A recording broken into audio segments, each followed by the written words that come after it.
Et bonjour à tous, bienvenue sur le live en ce lundi. Aujourd'hui on va faire un stream assez calme, un peu différent d'habitude. Alors là je sais même pas sur quoi je suis d'ailleurs. Ah oui si je suis arrivé à la CSG quand même. Aujourd'hui on va pas forcément écrire du code, sauf si on voit des erreurs. On va faire plutôt du project management. On va voir un peu le projet Rival CFG où on en est, etc. Ranger un petit peu les issues, les trucs comme ça.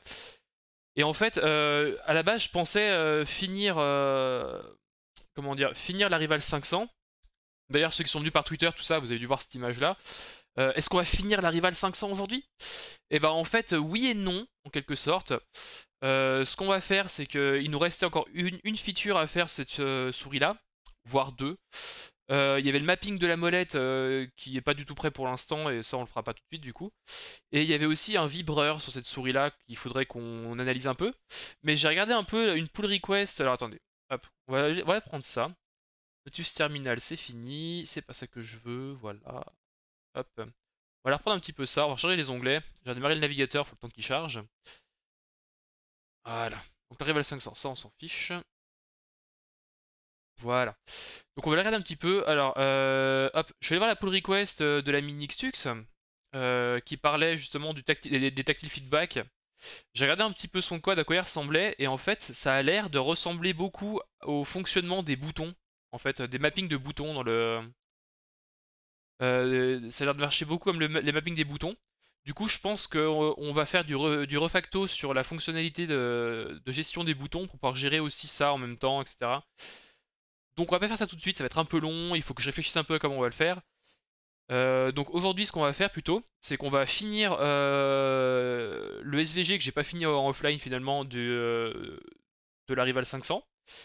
Et après, on va sortir la version 4.2 de Rival CFG. Comme ça, les utilisateurs pourront bénéficier d'un support pour la mise à jour de la Rival 3, de la Sensei 10 et bah, du coup de nouvelles fonctionnalités sur la Rival 500. Donc de mémoire sur Rival 500, on a fait améliorer les couleurs et on a géré les boutons. Donc comme ça, aujourd'hui, on aura la 4.2 qui sort et on aura donc bah, du coup, ça sera déjà quand même pas mal. Voilà. Donc on va essayer de finir ça aujourd'hui. On va essayer de gérer un petit peu, de ranger un peu les issues, tout ça. Enfin, pas tellement les issues, mais les cartes. Alors attendez, je vais vous montrer. Voilà, ici il y a un truc qui s'appelle Project dans GitHub. Voilà, et là il y avait des cartes pour la version 4.x. Donc on va faire un peu le tri là-dedans, on va ranger un peu tout ça et préparer un peu la suite du projet. Donc rajouter des cartes pour dire ah il faut qu'on fasse ça, etc. Voilà. Et une fois qu'on aura fait ça, je pense qu'on sera déjà pas mal. Voilà, voilà. Sinon, du coup, dans la semaine, puisqu'on va pendant qu'on y est, on va planifier la semaine aussi. Demain, il n'y a pas de stream sur ma chaîne.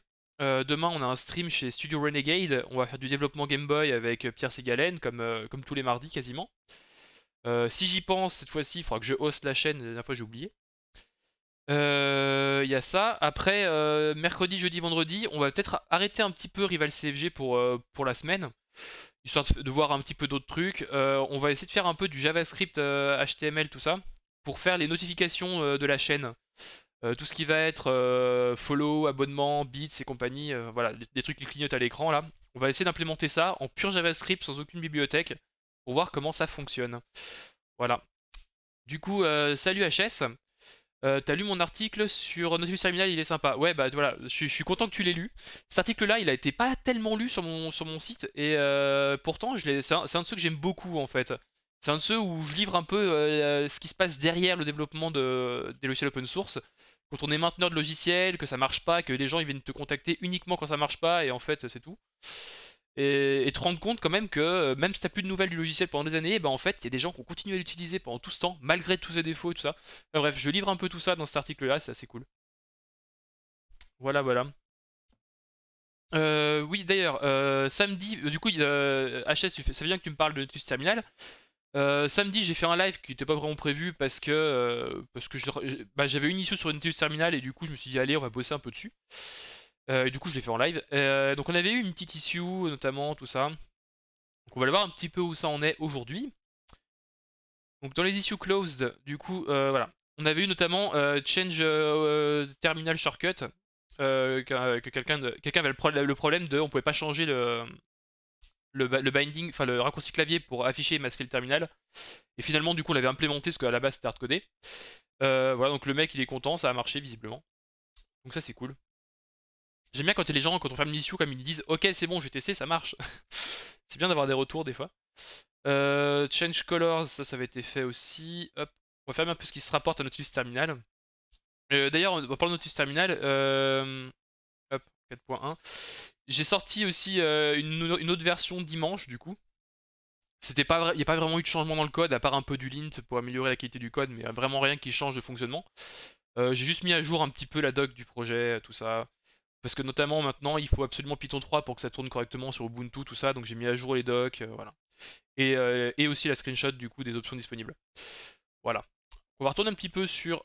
Voilà. Ah tiens, ça c'est l'article dont tu parlais tout à l'heure justement. Nautilus Terminal. Donc voilà, on va donc finir là pour l'instant tout de suite ça là. Il reste juste les noms des boutons à mettre. Je pensais le faire hors ligne, mais j'ai pas eu le temps du coup, donc on va le faire là. On va recoller les noms des boutons ici. Et bah après on va release cette version du logiciel et après on verra un petit peu ce qu'on peut faire. Tu veux faire une gestion des notifications en JS, pas de serveur, WebSocket pour la sécurité, pour discuter. Alors, alors, on en reparlera évidemment mercredi du coup, mais j'ai regardé un petit peu les API de Twitch. Ils ont une API WebSocket qui aurait pu être bien d'utiliser. Le problème, c'est qu'elle supporte pas tout ce qu'on veut faire. Elle supporte uniquement les subs globalement dans ce qu'on veut afficher. Peut-être les bits, je suis pas sûr. Tout ce qui va être abonnement, enfin follow et compagnie, elle le fait pas pour l'instant en tout cas. Donc finalement, on va pas l'utiliser. On va utiliser l'API en Ajax classique et on va faire du polling dessus pour récupérer les infos. Voilà. Pas trop le choix, ils ont pas tout mis encore dans le PubSub. En fait, ils ont une API qui s'appelle PubSub qui utilise du WebSocket derrière et qui peut te notifier en temps réel de tout ce qui se passe. Donc voilà, on va essayer de faire ça en pur JS, sans aucune bibliothèque, pas de Node, pas de Browserify ou de quoi il s'appelle l'autre Webpack, tout ça. On va essayer de faire ça en pur JS pour voir comment on fait ça. Donc on va gérer le hôte, on va gérer pour se connecter à l'API, on va gérer tout ça. Voilà. À l'ancienne, juste pour voir, juste pour le fun, pour voir un peu comment ça marche. Et puis après, bah, si tout ça, ça fonctionne, évidemment, ça fera une notification de la chaîne, tout ça, parce que j'en ai pas encore. Je ne les ai pas encore mis. Voilà. Alors, hop, ça on va fermer, ça sert plus à rien. On va aller rouvrir, hop, doc, image, non, c'est pas celle-là. Device, image, celle-là, ouvrir avec Inkscape. Voilà, déjà, on va juste mettre les noms qui manquent ici, déjà. Ça, ce sera fait. Voilà, donc la dernière fois, on avait fini de dessiner la souris, voilà, sous tous les angles nécessaires, en tout cas. Et là, on va juste avoir à. Hop, je vais virer un peu ce qui me gêne, là. Là, tout ce qu'on va avoir à faire, ça va être à virer, hop, rajouter les noms pardon, des boutons et mettre ça dans la doc. Comme ça, on sera à peu près OK. Après, on review le code enfin, on merge ça dans master, on review un peu que tout est OK. Et bah, on release le logiciel, hein, tranquille. Comme ça, il y aura une petite nouvelle version. Ça commencera bien la semaine. Alors, la dernière fois, j'avais pris des captures d'écran du SteelSeries Engine. Voilà. Pour avoir les boutons, savoir où ils sont. Donc, bah, cette fois-ci, on va remplir. Alors, comment on va faire ça? Je vais épingler ça. Toujours au premier plan, voilà, c'est parfait. Et on va aller rajouter du texte. Donc, button 1. Hop. C'est quoi comme texte ça, sans sérif? On va mettre un truc genre que tout le monde a, pratiquement, genre Arial. Hop, voilà. Donc, bouton 1, ça va forcément être celui-là. Voilà, on va virer tout de suite on va enlever ici zut, le magnétisme, parce que alors franchement, ça va nous emmerder. Voilà, bouton 1. On essaie de le centrer à peu près. Voilà. Hop. Ensuite, en dessous, on va avoir bouton 11 et bouton 12 ici. Voilà. Ce qu'on va faire, c'est qu'on va aligner ça à gauche. Voilà. Ça, on sera tous alignés. Hop, sa souris, elle me gêne. Voilà, donc ça, c'est le bouton 11. Non, bouton. Si, bouton 11, d'après la screenshot. Voilà.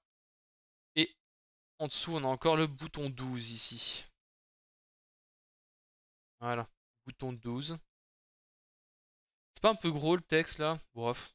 On va dire que ça fera l'affaire pour l'instant. De toute façon, je reprendrai un petit peu. Alors, je pense que ce design-là, il est pas mal, mais je reprendrai peut-être un peu la manière d'afficher les textes quand quand je ferai l'interface graphique de Rival CFG pour avoir un texte un peu plus clean. Oui, c'est chaud. Voilà. Hop, on va faire un petit peu ça. Alors là, on est bouton 12. Ensuite, ici, on a le bouton 2, le bouton 13 et le bouton 10 ici. Hop. Ah. Il y a un peu de mal le PC aujourd'hui. Alors, CTRL D, hop. Donc CTRL D pour dupliquer un élément dans Inkscape. C'est vrai que je le dis pas assez, je dis raccourci clavier sans trop m'en rendre compte. Hop, cette fois-ci, on fait aligner de l'autre côté. Bah, c'est bon, du coup. Il a déjà fait. Parfait. Il est parfait. Bouton. Ah non, ah, voilà, je me disais que c'était un peu. Non, si c'est bon. Ok. Bon, bouton 2, ici. Bouton 13, on a dit en dessous. Hop,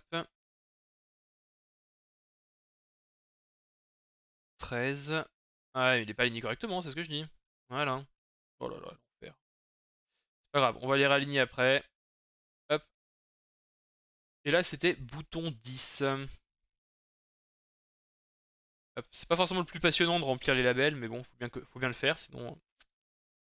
Alors, déjà. Hop, on sélectionne tout ça. CTRL SHIFT A pour avoir l'alignement. Et on va tout aligner comme. Voilà. CTRL Z. Pas par rapport à la page, mais par rapport à la zone de sélection. Voilà. C'est beaucoup mieux. Voilà, là les textes sont alignés, c'est nickel.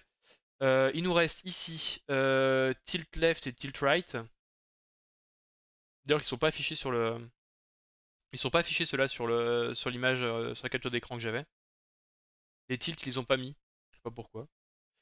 Et on a le bouton 3 sous la molette. Ok, donc du coup, hop, on recopie ça. Euh... Ah, je l'ai copié? Non, je peux copier. Je me suis bien foiré. Voilà. Alors ici, on a le bouton 3. Du coup, on a dit. Hop.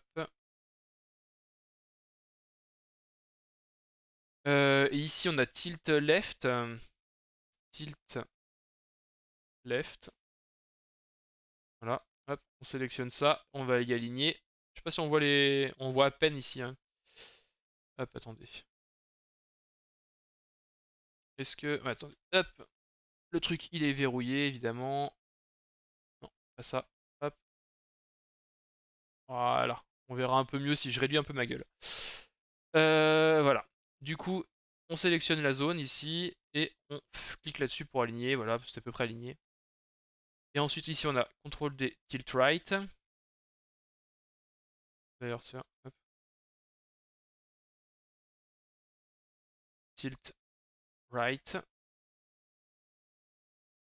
Voilà. Hop, hop. Voilà.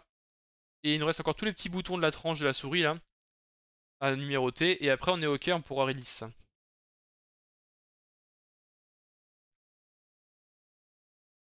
Alors, dans l'ordre, on a. C'est plus la même image cette fois-ci. Hop, j'ai une autre image ici. Hop, on reprend ça par exemple. Hop. Alors, on a le bouton qui est là en bas, c'est le bouton 6. Hop. Bon, ça va être vite fait, hein, on n'a pas pour 10 ans à finir ça de toute façon. Hop, ça on va être centré, voilà. Bouton 6. Après, en dessous, là, c'est le bouton, je vois pas. Tac, tac, bouton 7. Bon, ça semble assez logique, ceci dit. Voilà. Hop, on duplique ça. Alors, ensuite, on a celui-là, bouton 5. Ah, putain. Mon PC il lag aujourd'hui, je sais pas pourquoi. Bouton 5. Voilà. Hop. Je regarde un petit peu au passage si je perds pas des paquets, si j'ai pas de problème de CPU, non ça va. Voilà. Bouton 5. Hop, CTRL D ensuite. Celui-là, c'est le bouton 4. Bon, jusque-là, ça se tient, hein, tout ça, ça a l'air pas mal. Ça semble assez logique, c'est qu'on se plante probablement pas. Ensuite, celui d'en dessous, ici, le gros, là, c'est bouton 9. Hop. Et hop, je vais les réaligner correctement après, hein. Et après, on a celui-là, c'est bouton 8. Voilà. Comme ces trucs qu'on peut pas vraiment facilement deviner, heureusement qu'on met ça dans le manuel utilisateur, quoi. Alors ça, on y centre à peu près hop, par rapport au... Ouais, voilà, voilà, et voilà, hop, et on va aligner tout ça sur la gauche. Voilà. Normalement, on n'est pas trop mal, là, je pense que c'est pas trop dégueu. On va rebuild... hop, hop, pardon. On va refaire un petit coup de Nox-S gen doc. On va voir ce que ça donne dans la doc finale. Donc il build, hein. Hop, voilà, voilà.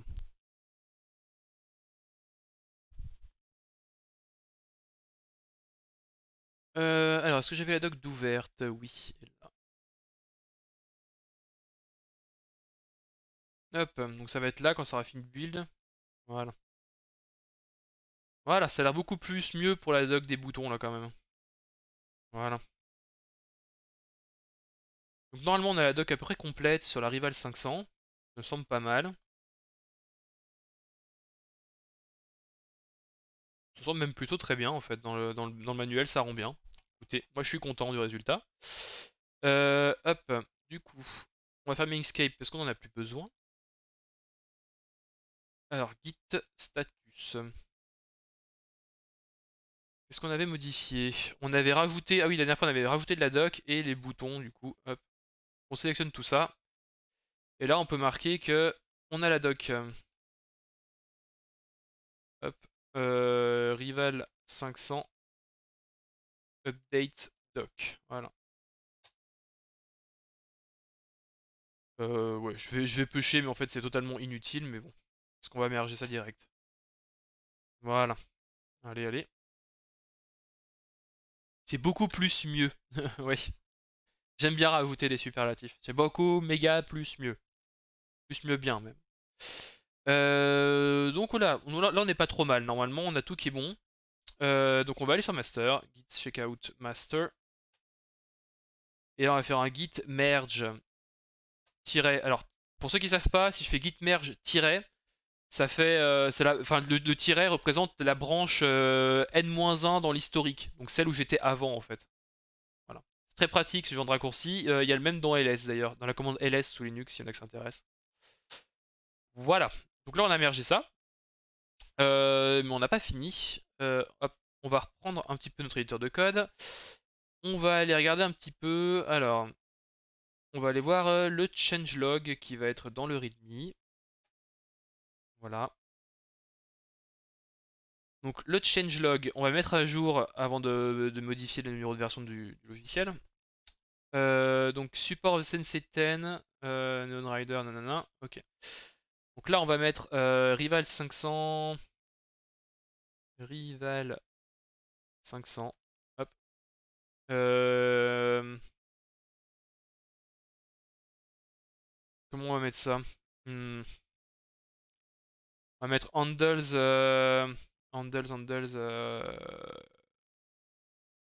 gradient color, color shift. Non, on va mettre color shift.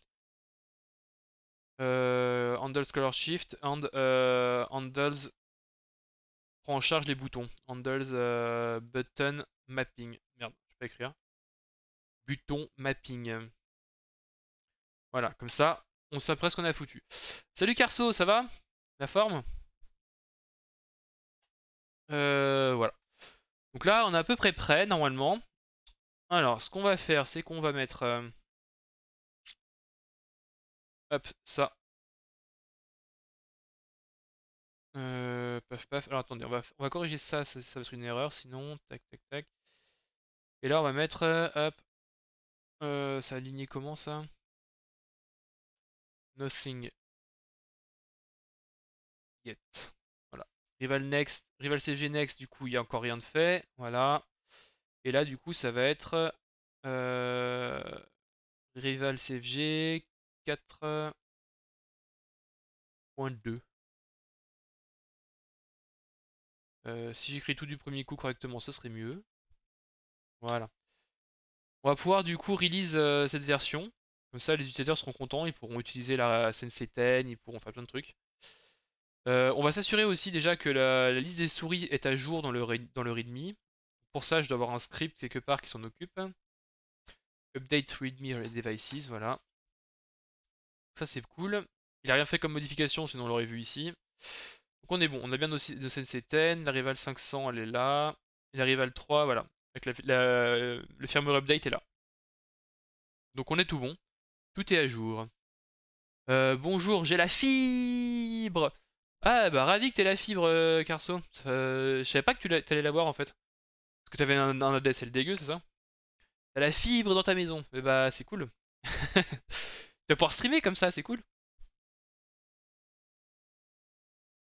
Hop, du coup, j'en étais à on va faire la release de tout ça. Alors, est-ce que je me suis laissé des notes? Parce que généralement, j'ai tellement de logiciels maintenant que je laisse des notes quelque part sur qu'est-ce qu'il faut que je fasse quand je release. Parce que sinon, j'ai tendance à oublier des étapes. Hop, ça doit être quelque part par là.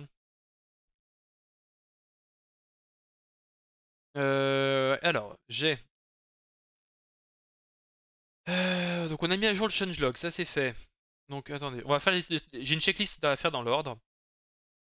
Hop, on va regarder ça. Et hop. Alors, hop, un peu, toujours au premier plan. Alors, quand je release, du coup. Ouf. Donc, on met à jour setup.py, je me suis mis. Donc, déjà, on va aller dans le setup.py. Et on va mettre ça à jour. Hop. À chaque fois, j'oublie les trucs. Donc voilà. Là, on est en 4.2. Après, il faut mettre à jour dans Rival CFG version. Voilà. C'est vrai qu'il faudrait que je fasse comme d'autres logiciels avec juste un fichier texte avec le numéro de version dedans et le lire depuis le code source. Parce que ça pose. En fait, je peux pas aller chercher dans le logiciel directement depuis le setup.py parce qu'il y a des problèmes de dépendance sinon. Où est-ce qu'il est le fichier version? Le fichier version, il est là. Voilà, donc là on est en 4.2 aussi. Update changelog, ça c'est fait. Commit et tag, ça c'est bon, on va le faire. Après, il faut que je mette à jour ouais, avec le changelog, tout ça sur GitHub et que je publie sur PyPI. Ok, bon, on est parti. Alors, ouais, ADSL dégueu plus 3 fois 4G. Ah oui, d'accord, t'étais vraiment en mode, comment dire, commando quoi. On va essayer d'avoir internet quoi, avec un peu de DSL, un peu de 4G par là, un over the box peut-être du coup par-dessus tout ça. Enfin ouais. Du coup, je comprends que la fibre, ça fasse du bien, hein. Moi, quand j'ai pris mon appart, un des premiers critères, c'était que ce soit pas trop loin du métro et qu'il y ait la fibre. Si j'avais pas ces deux critères-là, c'était mort, déjà. Hop. Du coup, là, on est pas mal. Alors, Git status. Alors, on va vérifier qu'avec Gitj qu'on n'a pas écrit de conneries, mais bon, normalement, on est bon. Hop, dégage-toi. Alors, le changelog, on était bon. Hop. Changelog était bon, on a dit. Version, on est bon. Setup.py, on est bon. On fait pas de conneries. Donc, git commit -m, du coup, on est sur la v4.2.0. Après, on fait un git tag v4.2.0. Pardon. Git tag v4.2.0. Ouais. On fait un git push. Voilà. Et git push. Moins tags. On envoie les tags aussi. Et voilà. Alors. Donc, normalement, ce rival CFG, on va voir ça après. Hop, ici. Euh, on va aller dans les tags. Et merci Studio Renegade pour le raid avec 22 personnes, c'est cool, merci beaucoup. Et bienvenue à tous les gens qui arrivent du coup. Du coup là on était en train de release une nouvelle version d'un logiciel. Donc on est toujours sur Rival CFG comme d'habitude pour l'instant. J'explique rapidement pour ceux qui arrivent. Rival CFG du coup c'est un logiciel pour configurer les souris SteelSeries sous Linux. Et aussi sur les autres OS un petit peu, mais principalement l'intérêt c'est sous Linux. Parce qu'on n'a pas le logiciel officiel sous Linux pour ça. Merci Bit2Bip pour le follow. Euh, donc là, on avait pas mal bossé ces derniers temps. Bah justement, attendez, j'ai le changelog qui a dû apparaître par là du coup. Voilà, donc ces dernières semaines en live, on a supporté la nouvelle version de la Rival 3 parce qu'il y a une mise à jour du firmware qui changeait notamment le product ID de la souris. Donc elle était plus reconnue, donc ça on a corrigé. Donc les gens qui ont la mise à jour, ça fonctionnera maintenant. On a fait le reverse engineering de la Sensei 10 que j'ai par là normalement. Donc la Rival 3, ouais, je vous montre les produits, hein. La Rival 3, c'est celle-là. La Sensei 10, ça c'est quoi? C'est 310, c'est pas celle-là. Hop, la Sensei 10, c'est celle-là. Donc celle-là, on l'a supportée entièrement. Il y a deux modèles de Sensei 10 qu'on a rajouté au logiciel du coup.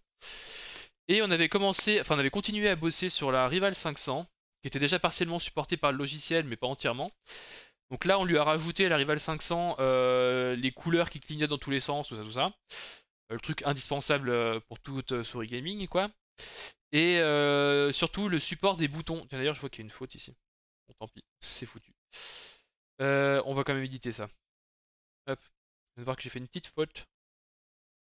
Alors, tac tac tac, support des boutons. Bon, c'est trop tard pour la release, mais dans tous les cas, sur PyPI, ça sera corrigé comme ça. Voilà, donc je disais, on a le support des boutons. Alors, comme la Rival 500, c'est une souris qui a 15 boutons, c'était important de pouvoir me faire du mapping. Enfin, c'est une fonctionnalité, peut-être la fonctionnalité la plus importante pour cette souris-là.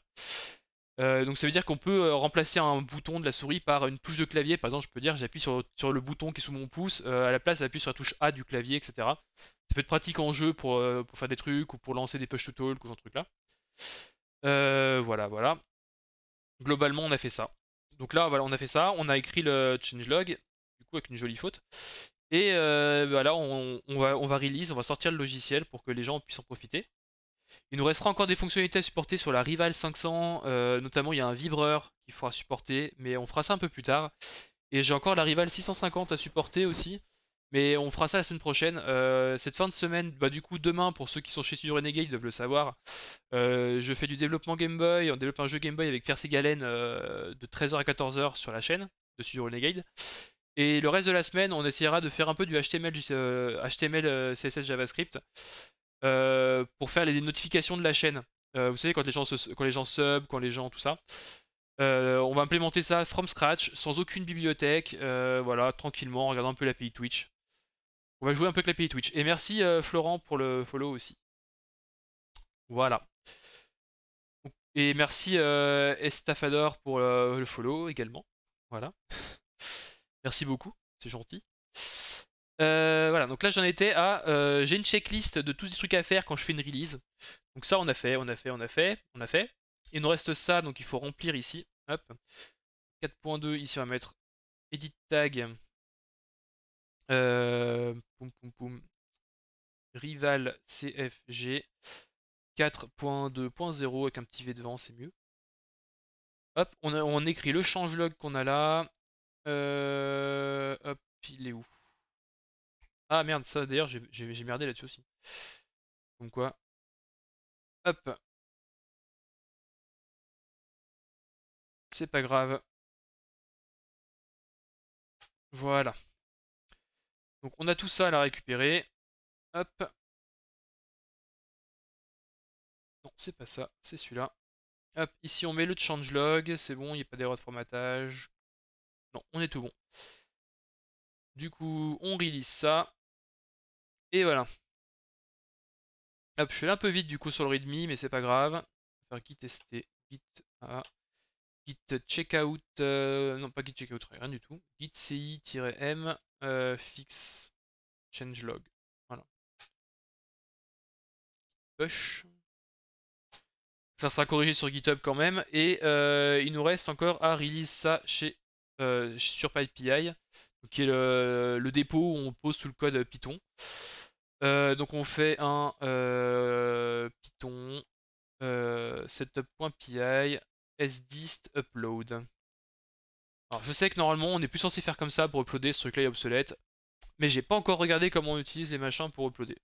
Donc les nouveaux outils. Donc on va faire ça comme ça. Hop là.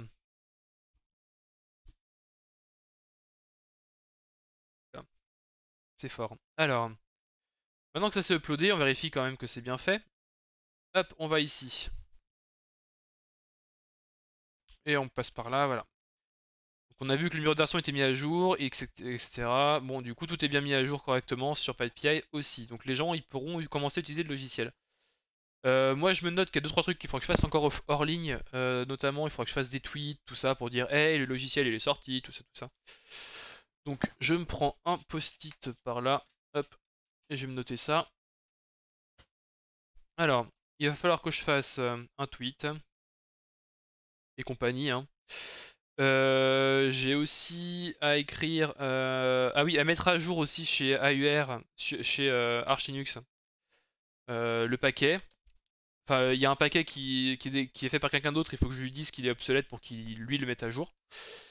Voilà. Ah oui, puis notifier sur Gitter aussi. Voilà. Voilà, voilà. Ça sera fait comme ça. On sera pas trop mal. Maintenant que le logiciel est release, on va aller voir un petit peu qu'est-ce qu'on va faire dans la suite du projet, tout ça. On va planifier un peu la suite du projet. De manière tranquille. Alors, donc là, normalement, c'est le board qui était prêt pour la version 4.0 que j'avais pas fini enfin, j'avais pas fait toutes les features pour la 4.0 pour la simple et bonne raison que c'était trop long au bout d'un moment. Il a fallu couper un peu dans les features pour la sortie et donc on va regarder un petit peu qu'est-ce qu'on garde, qu'est-ce qu'on va faire, et on va planifier un peu tout ça. Alors, dans le to do pour la prochaine version, ouais, lol. Alors tout ça, alors toute la partie debug, effectivement, il faudra que j'y travaille. Ça, on va y laisser là. Effectivement, il manque.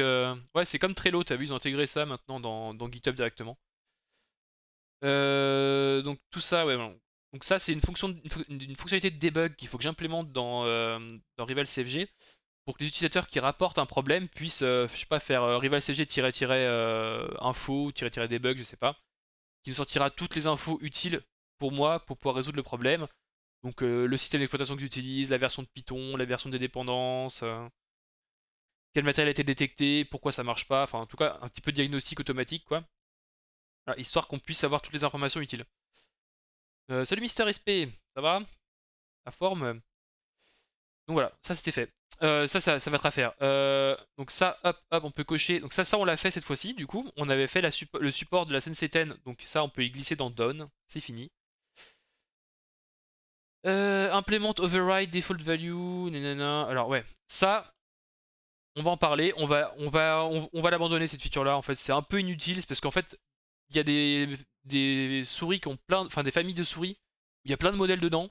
Et par défaut, elles peuvent avoir différentes couleurs, par défaut, il y en a un, la plupart seront orange, et puis il y en a une, bah, c'est le modèle de chez, enfin le modèle spécial Dota qui va être rouge, elle passe d'être orange par défaut, la lumière.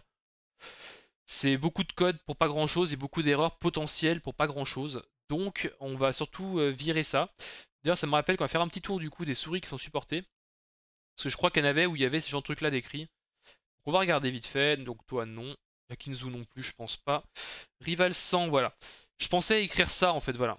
Je pensais mettre des lignes comme ça pour pouvoir overrider des paramètres par défaut. Finalement, ça va être chiant pour vraiment que dalle. Donc en fait, on va juste y virer. Voilà.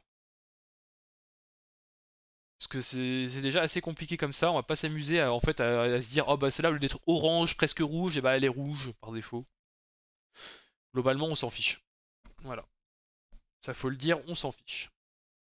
Donc il y a celle-là, il arrive à le 100, peut-être la 110 qui doit avoir des conneries comme ça. Non, là c'était unitaire. Hop. Est-ce que la 110 en a? Non. La Rival 300 par contre elle doit en avoir. Ah non, je l'avais pas mis. Bon, finalement il n'y a peut-être qu'une souris sur laquelle j'avais déjà implémenté ça en plus. Hop, non il n'y en a pas. 500, 700, je suis sûr qu'il n'y en a pas. Rival 95, elle a pas de couleur de toute façon. La Sensei, je crois pas qu'elle ait ça non plus, hein. Non, elle a pas. Voilà. Donc on a enlevé ces trucs là oula, qui servent à rien. Git stat... Oups. Git status, git diff. Voilà, on a juste fait ça, hein. Git add, voilà, git ci-m, remove default override. Voilà. Ça, c'est fini. Cette feature là, on la fera pas. Ce sera trop chiant pour pas grand chose. Hop, donc ça, on supprime la carte du coup. Comment on vire la carte? C'est ça? Delete, voilà. Il n'y a plus ça. Bouton handler implémente AZERTY layout, donc ça effectivement on le fera. Actuellement en fait quand on assigne des boutons à la souris, j'ai implémenté que le layout QWERTY, qui est le truc par défaut. Je pensais implémenter au moins l'AZERTY et puis après laisser les gens faire des PR s'ils veulent supporter des layouts un peu plus exotiques. Enfin exotiques pour moi hein, parce que c'est effectivement si on est je sais pas si on est polonais et qu'on a un QWERTY polonais, du coup, bah, je les laisserai faire, quoi. Moi, j'en ai pas pour vérifier que ça marche. Voilà. Support de la wireless Rival 500, 650. Donc ça, c'est prévu donc dès la semaine prochaine. On va travailler là-dessus. Donc ça, hop, on va mettre ça là. Donc dans la version 4.3, du coup, on aura au moins la Rival 650 et le debug qu'on va faire. Du coup, d'ailleurs, il y a HS qui nous parlait de debug. Euh, Qu'est-ce qu'il nous dit? Les mots de passe stockés dans le navigateur du lecteur. Quoi? Bon, j'ai pas compris ça dit, mais du mec. Ah oui. Hop, j'ai testé un peu le logging, c'est assez simple, juste afficher quelques infos de base. Ouais, mais après, moi, c'est pas vraiment du logging interne enfin, pour le ticket debug là. C'est pas vraiment du logging de ce qui se passe dans la machine qu'on va faire, c'est plutôt. Je dois filer à plus. Salut Raglink. C'est plutôt, comment dire, afficher des infos sur comment est le système actuel, à l'état actuel. Enfin, voilà, des infos statiques quoi, et puis après quitter le logiciel, de toute façon on va pas essayer de lancer le truc. Je te relais, tu parlais de récupérer tout un tas d'infos, l'OS, la version... Ah oui d'accord. Oui non, on va pas aller se servir dans dans le navigateur des gens, récupérer les mots de passe, tout ça non. Bon, certainement pas. On va éviter ça. Donc voilà. Donc ça on le fera. Alors l'arrival 500 support, du coup ça on va le mettre en done parce qu'on l'a fait. On l'a fait mais on va rajouter des tickets pour d'autres trucs. Voilà. Et implémente Sphinx plugin. Ah oui. Ça, il faudra que j'y travaille aussi dessus, donc on va le laisser dans To-Do. En fait, dans Rival CFG, dans la documentation, je sais pas si je vais retrouver. Si je prends n'importe quel device dans la doc, genre Rival 3 par exemple, ici en fait on voit qu'il y a des macros spéciales. Et en fait, ça c'est des plugins que j'ai fait pour Sphinx, le logiciel de documentation, qui me permettent de gérer ça automatiquement en fait. Quand je lui dis ça, en fait lui il va aller ouvrir le logiciel, regarder toutes les versions, enfin toutes les souris supportées et me faire un tableau ici avec la liste des versions. D'ailleurs on peut regarder directement. On va peut-être prendre la Rival 300 parce qu'il y aura peut-être plus de trucs à voir dedans. Voilà. Donc la première macro elle fait ça en fait. Elle va regarder dans le logiciel tout ce qu'il y a de supporté et elle nous fait le tableau. C'est évident d'avoir à le maintenir à la main. C'est chiant de faire le truc à la main. J'ai une deuxième macro en quelque sorte comme ça là, qui elle va automatiquement récupérer en fait la sortie de la CLI pour afficher l'usage par défaut pour chaque souris. Parce que c'est un peu long si on doit mettre à jour à la main à chaque fois pour chaque souris à chaque fois qu'on fait une modif quoi. Voilà. Et donc du coup l'idée ce serait d'en faire une autre ici pour générer l'API parce que l'API de la souris, l'API Python, parce qu'en fait j'ai une seule classe en fait qui gère toutes les souris. Elle est où? Pouf. On va regarder un petit peu comment ça fonctionne. Mouse, voilà. J'ai une classe qui s'appelle Mouse qui supporte absolument toutes les souris. En fait, à Mouse, on lui donne un profil de souris. Et après, elle autogénère automatiquement ses méthodes. Donc en fait, les méthodes changent en fonction de la souris qui est chargée. Et donc l'idée, ce serait de documenter ça automatiquement aussi pour chaque souris. Pour les gens qui utilisent, ça en Python, quoi. Mouse, oui, Mouse. Voilà, c'est bien, je parle bien anglais, tu vois, c'est bien de se moquer. Voilà. Donc c'était ça le truc. Donc on va re-remplir un petit peu des nouvelles cartes ici. Donc on va faire plus handle. Alors comment on dit vibreur en anglais? On va dire rumble comme sur les manettes de la PlayStation, allez. Handle rumble et du coup on a au moins la Rival 500 de la faire, Rival 500 qui supporte ça. Et si je dis pas de conneries, on a la Rival hop 700 et 710 aussi. Donc ça on y fera une autre fois. Hop, quand j'aurai un peu regardé comment est-ce qu'on va faire ça. On avait encore à faire dans le logiciel. Ah oui, handle. Wheel binding. Alors, sur certains modèles de souris, pas tous, on peut binder en fait des trucs sur la molette de la souris, mais via une autre commande que la commande de mapping des boutons, ce qui est un peu chiant du coup. Je vous l'avoue, ça m'a un peu emmerdé quand j'ai vu ça, mais du coup il va falloir prendre en compte ça aussi. Hop. Et bah du coup je sais qu'il y a au moins la Rival 500 qui fait ça. Hop. Et je me marque qu'il faut aussi regarder check other devices. Parce que je sais qu'il y a au moins peut-être bien la Sense10 qui le fait aussi comme ça, donc on va se garder ça sous le coude, on va regarder. Je referai le tour des souris que je possède pour voir celles qui ont ce truc là, et il faudra implémenter ça. Donc ces deux fonctionnalités là, on les implémentera probablement dans la même release, parce que ça va être, elles vont toutes les deux être dépendantes en fait d'une refonte du fonctionnement du mapping des boutons. Voilà. Donc on va implémenter ça comme ça. C'est quoi le lien que tu as mis HS? Explique-moi. Ouvrir dans une nouvelle fenêtre. C'est un tank. D'accord. Souris en allemand. D'accord. Très bien. Mouse. D'accord, je viens de comprendre. Voilà. Donc au niveau du logiciel Rival CFG, voilà ce qu'on prévoit pour la prochaine fois en tout cas, ça va être le support de la Rival 650, le support de ça. Ah oui, on va rajouter un ticket aussi. Alors, on va faire un petit tour sur la Rival 600 tout court. En fait, il faut savoir que la 650 c'est quasiment la même que la 600, sauf qu'elle est sans fil. Donc sur la 600, il me semble qu'on supporte pas encore toutes les fonctionnalités qu'on pourrait supporter. Donc on supporte la sensibilité, c'est bien, le polling rate, la couleur, ok, elle est faite correctement. Alors sachant que la couleur, du coup, il y a masse couleur hein, sur cette souris-là. Attendez, je veux la chercher. Hop, c'est un modèle avec masse couleur. Il y a au moins 6, 7, 8 zones, je crois, de couleur. Hop, donc c'est celle-là de souris. Donc en fait, attendez, on va passer en vue plus large. Donc voilà, en fait, ici, il y a 3 zones de couleur, tac, tac, tac, comme ça. De chaque côté, en plus, indépendamment de chaque côté. Il y a la molette et le logo là aussi. Donc voilà, bref. C'est la grosse souris vraiment Jackie Tuning quoi. Après, elle a d'autres trucs intéressants hein, aussi. Hein. Elle a des poids, tout ça, enfin bref. C'est rigolote. Donc tout ça, voilà. Donc, toutes les couleurs, c'était bon. M'étonne que j'ai pas eu d'erreur de lint ici. Donc il lui manque par contre le support de 2-3 trucs. Donc il lui manque le mapping des boutons notamment. Qu'on pourra implémenter du coup en même temps que la Rival 650. Donc on va se le marquer ici. Support button mapping on rival 600. Voilà, add. Donc ici on va éditer un peu cette tuile là. Est-ce que je peux... Non, c'est un ticket donc je peux pas éditer. J'ai probablement des infos dedans par contre utiles. Ouais, pas encore. Bon, tac tac tac. Ok,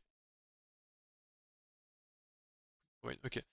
Bref, donc du coup sur celle-là, on aura, hop, hop, on aura du coup à implémenter, bah, je pense qu'on va quasiment pouvoir recopier tout ce qu'il y avait dans la Rival 600. On vérifiera avant, hein, on va faire de reverse engineering correctement, on va tout regarder si ça fonctionne. Et on implémentera ça dedans. Et après on fera le reverse engineering du coup du système de boutons de la Rival 650 qu'on répercutera sur la 600 du coup. Voilà. Et idéalement d'ailleurs, alors peut-être pas dans cette release là, du coup je vais le mettre là. On va mettre support, non Rival 600, Rival 650 plutôt. Batterie level, je vais me mettre. Batterie level. Donc il faudra qu'on puisse récupérer le niveau de batterie aussi, mais pour l'instant le logiciel n'est pas prévu pour récupérer des infos depuis des souris. Donc ça va être un petit peu de travail pour lui permettre de faire ça. Parce que comme elle est sans fil, on peut avoir à la fois plugué avec un fil à brancher à l'avant, soit sans fil, et ça serait bien de coup pour récupérer le niveau de la batterie pour savoir où on en est quoi. Voilà, donc ça je la mettrai, ce sera peut-être pas dans la 4.3. Donc pour la 4.3 on fera tout ça, au moins. Si on a le temps, bah, on rajoutera peut-être des trucs, mais voilà. Et ça sera pour de futures releases, du coup, on fera ça un peu plus tard. Sachant que tout ce qui est implémentation de l'Azerty, ça je le ferai pas en ligne, enfin pas en live parce que c'est un peu chiant. Voilà, donc ça, au moins, on est pas mal. Donc on a planifié un peu le logiciel, tout ça, c'est cool. Il nous reste encore un peu de temps, du coup, on va prendre un peu d'avance sur le live de mercredi, on va aller commencer à mettre un peu le nez dans les API Twitch pour voir un petit peu de ce dont on va avoir besoin. Donc si je vais sur dev.twitch.tv. Donc pour rappel, pour ceux qui sont arrivés entre temps, on va à partir de mercredi, on va essayer d'implémenter les alertes sur le stream pour. Ah, il m'a redirigé n'importe où. On va commencer à travailler sur les alertes pour le stream, pour la chaîne, pour que quand les gens s'abonnent, tout ça, ou follow, ou envoient des bits, ou plein d'événements comme ça, on ait des trucs qui clignotent à l'écran comme chez tout le monde. Mais j'ai pas envie d'utiliser Stream Elements et compagnie comme tout le monde utilise, j'ai envie de le faire moi-même, et sans aucune bibliothèque si possible, on verra, hein. Donc on va faire ça. Alors, il faut que je me connecte. Login with Twitch. Ouais, blablabla, autorisé. Euh, Dev.twitch qui me demande de me connecter quand même. Ah, ça marche pas, j'ai l'impression. Je suis pas connecté. Bon, c'est pas grave. J'ai juste besoin de la doc pour l'instant surtout. Ah si, ça y est. Ça a pris du temps. Donc on va la regarder. Ce que je disais du coup, ce que je disais à HS en début de stream, dans les API Twitch, en fait, il y a deux grandes API qui pourraient nous intéresser. Enfin, il y a la PubSub ici, qui serait en vrai l'API idéale. Il suffit de connecter un WebSocket à l'API de Twitch et il nous notifie en temps réel de ce qui se passe. Ça serait bien si on peut utiliser ça. Le problème, ce qui est un problème malheureusement, c'est que voilà, il supporte des choses assez limitées. Donc on a les bits, donc ça c'est cool parce que du coup on pourrait utiliser ça au moins pour les bits éventuellement. D'ailleurs, ça y était ça? Ouais, si ça y était. Donc il y a même deux versions des bits. Bon bref, ça c'est un détail. Donc si quelqu'un met un bit dans la chatroom, on pourrait directement afficher un truc grâce au WebSocket. Et il y a aussi l'utilisation des channel points, ouais. Ça c'est peut-être pas le truc que je vais faire en premier. Et voilà, et les subs. Donc si quelqu'un sub, effectivement on peut utiliser les WebSockets aussi pour récupérer l'information en temps réel. Mais il manque tout ce qui va être... alors ça, pour le chat malheureusement c'est que le truc de modération. Donc pas le chat en temps réel. Et les whispers. Il manque notamment les follow de la chaîne, ce qui est assez dommage. Donc c'est pour ça qu'on va peut-être pas trop se servir de ça du coup. Pour utiliser l'API, il faut faire quelque chose de spécial pour son compte. Alors oui, oui, il faudra faire quelque chose de spécial. D'ailleurs, j'en parlerai beaucoup plus en détail du coup mercredi. Mais on finit de regarder les API et je te montre un peu vite fait. Donc voilà, donc l'API PubSub, peut-être qu'on l'utilisera pas. Peut-être qu'on l'utilisera pour certaines fonctionnalités spécifiques, on verra. Et donc après on a l'API V5 de Twitch. Non, pas V5, V6 du coup. Ouais, V6. La V5 elle est finie. Donc il faudra faire de l'eau haute dessus pour récupérer ce qu'on veut et normalement il y a référence, voilà. Donc ici on aura un peu plus ce qu'on veut. API V6, oui voilà. API V6, mais pas celle d'OVH par contre, hein. Donc normalement modération, search, stream, ce qu'on a, voilà, user, puff puff. Normalement ici on peut récupérer la liste des utilisateurs qui follow la chaîne par date de follow.